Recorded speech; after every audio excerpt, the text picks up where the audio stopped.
The Firefly Princess.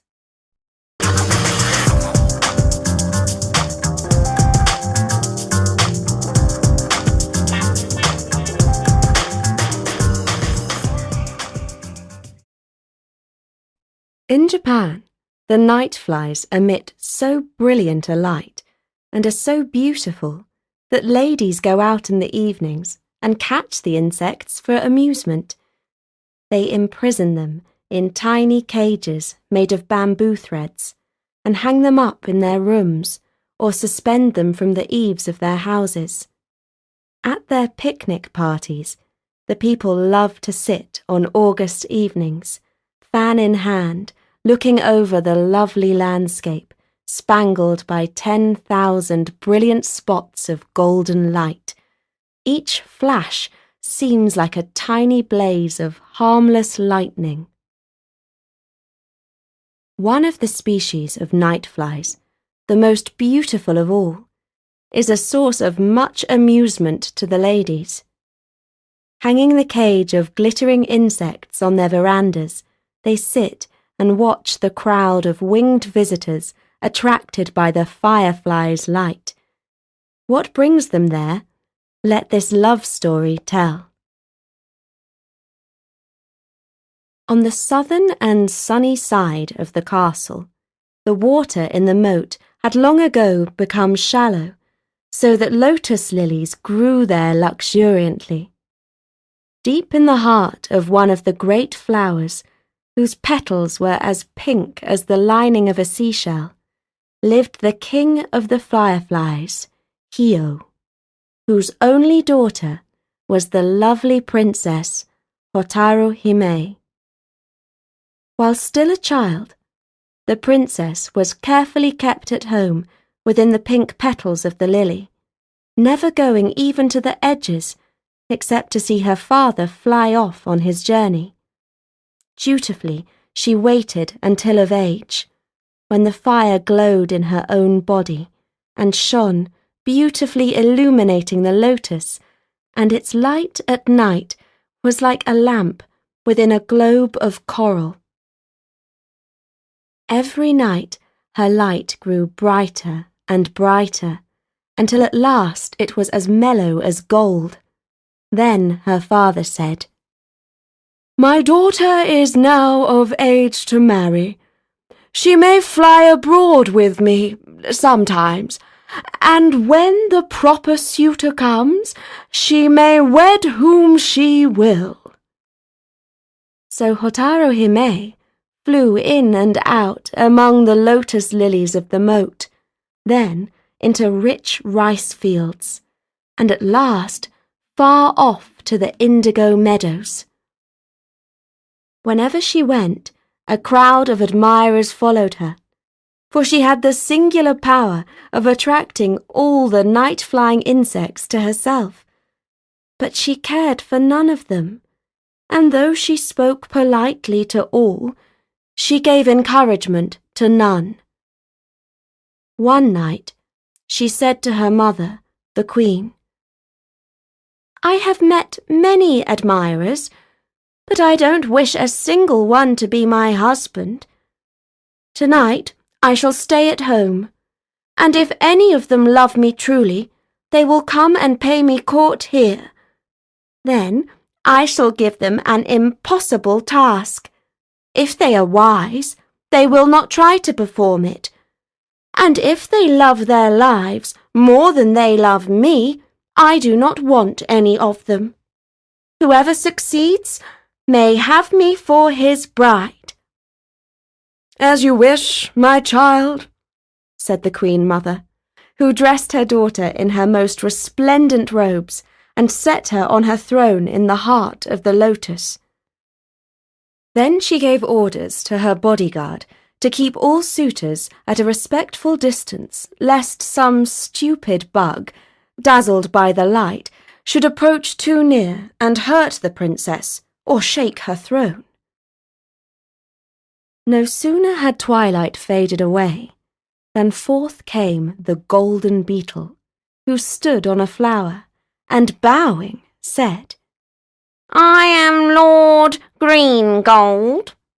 I offer my house, my fortune, and my love to Princess Hotaru." "Go and bring me fire, and I will be your bride," said Hotaru Hime. With a bow of the head, the beetle opened his wings and departed with a stately whir. Next came a shining bug with wings and body as black as lamp smoke, who solemnly professed his passion. "Bring me fire, and you may have me for your wife." Off flew the bug with a buzz. Pretty soon came the scarlet dragonfly, expecting so to dazzle the princess by his gorgeous colours that she would accept him at once. "I decline your offer," said the princess, "but if you bring me a flash of fire, I'll become your bride." Swift was the flight of the dragonfly on his errand, and in came the beetle with a tremendous buzz, and ardently pleaded his suit. "I'll say yes, if you bring me fire," said the glittering princess. Suitor after suitor appeared to woo the daughter of the king of the fireflies, until every petal was dotted with them. To every one of her lovers, the princess, in modest voice, returned the same answer: "Bring me fire, and I'll be your bride." So, without telling his rivals, each one thinking he had the secret alone, sped away after fire. But none ever came back to wed the princess. Alas, for the poor suitors. The beetle whizzed off to a light that glimmered through the paper walls of a house. The black bug flew into a room where a poor student was reading. His lamp was only a dish of earthenware full of rapeseed oil with wick made of pith. The dragonfly flew to the light of a housewife who was working late at night. Mad with love, the brilliant hawk moth, afraid of the flame yet determined to win the fire for the princess, hovered round and round a candle flame, coming nearer and nearer each time. "Now or never, the princess or death," he buzzed as he darted forward to snatch a flash of flame. But none of the lovers of Hio's daughter succeeded in their quests. All met their ends in the flames or the lamp oil. As the priests trimmed the lamps in the shrines, and the serving maids cleaned the lanterns in the homes, each said alike, "The Princess Hotaru must have had many suitors last night."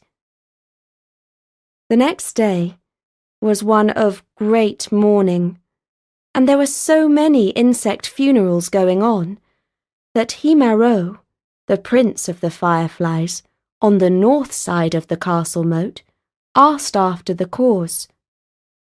Then he learned for the first time of the glittering princess. He fell in love with her and resolved to marry her. The princess's father agreed to his proposal of marriage on condition that the prince should obey her wish in one thing, which was to come in person bringing her fire. Then the prince, at the head of his glittering battalions, came in person and filled the Lotus Palace with a flood of golden light. But Hotaru Hime was so beautiful that her charms paled not, even in the blaze of the prince's glory. The visit ended in wooing, and the wooing in wedding. On the night appointed, in a carriage made of the white lotus petals, amid the blazing torches of the prince's battalions of warriors, Hotaru Hime was borne to the prince's palace, and there prince and princess were joined in wedlock. Many generations have passed since Himaro and Hotaru Hime were married, and still it is the whim of all Firefly princesses that their low-born admirers must bring fire as their love offering or lose their prize. It is for this cause that each night insects hover around the lamp flame, and every morning a crowd of victims must be cleaned from the lamp. This is the reason why young ladies catch and imprison the fireflies to watch the war of insect love, in the hope that they may have human lovers who will dare as much, through fire and flood, as they.